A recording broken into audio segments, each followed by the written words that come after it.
You have to experience it for yourself. Profound healing happens first in the mind by believing that it's possible.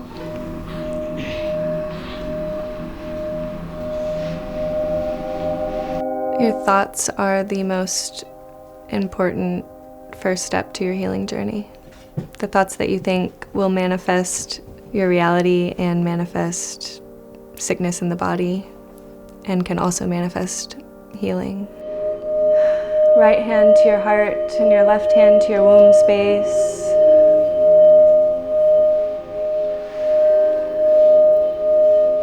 And we'll just take a few breaths here. We sit in a circle as a way to make sure everyone can see each other. And there's an altar in the middle, all of the elements. We use all of these things to set a sacred space, to set a safe space for people to heal and feel whatever it is that comes up for them. Go ahead and exhale all of the old air out.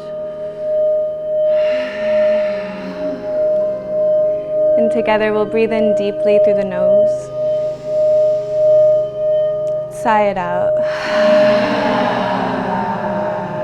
Very good. Deeply inhale through the nose.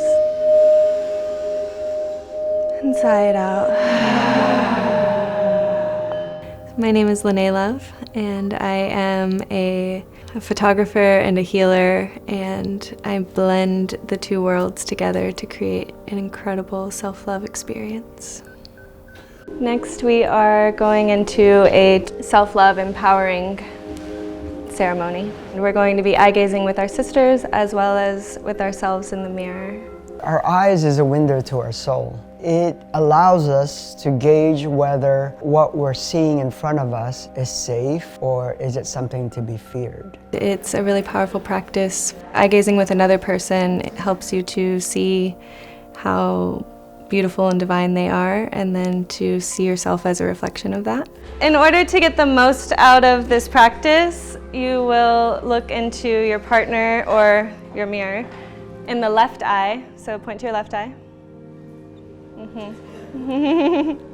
If you look to your person's left visual field, you're actually connecting with their soul because you're connecting to the right brain. You're going to look into their left eye.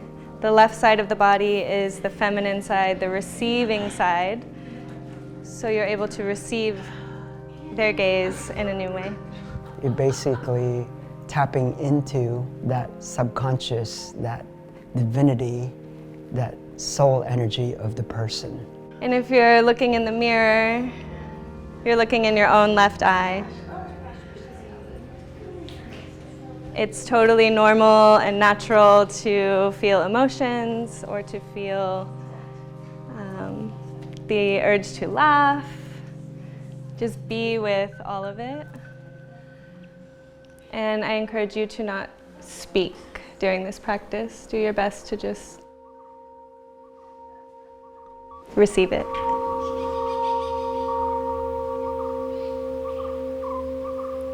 For most of us, gazing in somebody's eyes is not something we do every day.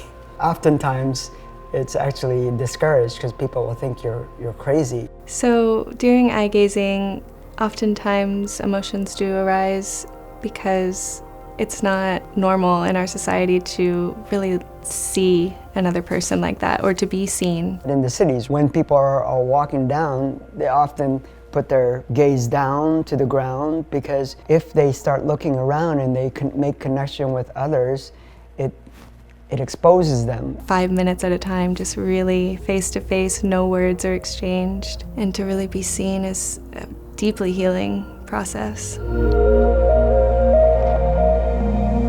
See the beauty, the divinity of the woman in front of you. Notice if any judgments come up about the practice or yourself. See if you can replace them with compassion, with empathy.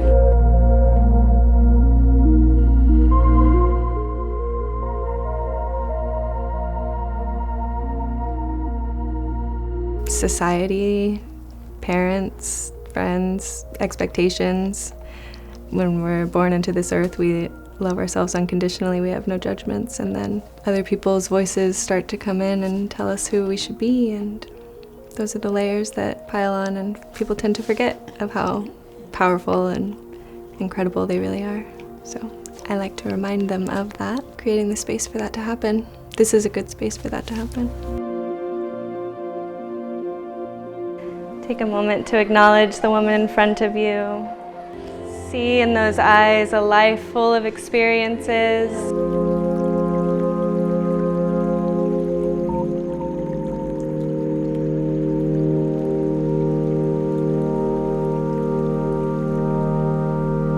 It's profound to be in the healer space because most of what I'm doing is moving energy and just reminding the people I'm working with of who they really are and uncovering the layers that they've built on. So as a healer, it's really about just helping people to remember who they really are. Does anyone else need to share or would like to share? I actually feel like a brand new person right now. Receiving the wisdom of her soul I've never experienced anything like that before. And then shifting over to the mirror, she said to me that she saw a lot of joy in my eyes and that's what she was receiving. When I went to the mirror, what I saw, just like Aubrey, was I immediately saw sadness in my eye, and I stayed there and worked through it. But what I ended up meeting was like my authentic self, and I wasn't having any judgments. I was just there in the eye, and the perfect word that I feel like has been created is this. I feel this place of trust within myself that was not there before the exercise. Trust. Most of society is in this fear state, so it's a natural mechanism for people to look down because they don't want that vulnerability and that exposure to other people's soul. But it also prevents people from connecting, and that's what we see in society today, is this disconnection with all the other people around us. And it makes it difficult for us to make those deep bonding because we don't pay enough attention to others and take the time to look into each other's eyes and connect with the person in front of you. The way we're currently healing people in the world is with pharmaceuticals, just prescribing people drugs without getting to the core of the issue. Often we can look at the body and figure out where they're holding the trauma and then reverse engineer it and heal it by healing the thoughts that they think or the food that they're ingesting. Food and herbs are such beautiful medicine that we have the opportunity to utilize a lot more. Your thoughts are the most important first step to your healing journey. The thoughts that you think will manifest your reality and manifest sickness in the body, and can also manifest healing and all of the things that you desire.